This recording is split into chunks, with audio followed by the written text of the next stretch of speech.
குறிப்பாக முஷ்ரிக்கான ஆணை ஒரு முஷ்ரிக்கான பெண் திருமணம் செய்யக்கூடாது. ஒரு முஷ்ரிக்கான பெண் ஒரு முஷ்ரிக்கான ஆணை திருமணம் செய்யக்கூடாது. ஒரு முஷ்ரிக்கான ஆண் ஒரு முஷ்ரிக்கான பெண்ணை திருமணம் செய்ய குடும்பம் கூடாதா? குடும்பம் கூடாதா? இன்னைக்கு முஸ்லிம் சமூகத்தில் கூடும். அப்படிதானே? முஸ்லிம் பத்திரிகைகள் இன்னைக்கு வெளியே வருது. கருப்பசாமிக்கும் அல்லது முஸ்லிம் பேர் கொண்ட யாராவது பேரை வச்சு கொள்ளுங்க, அந்த பெண்ணுக்கும் திருமணம்.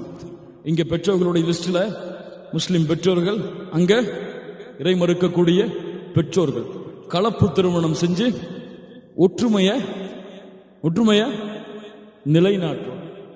லா இலாஹ இல்லல்லாஹ், லா இலாஹ இல்லல்லாஹ். ஆம், ஒற்றுமையை நிலைநாட்டுகிறாய், நரகத்திலே செல்லுவதற்கு ஒற்றுமையாகிறாய்.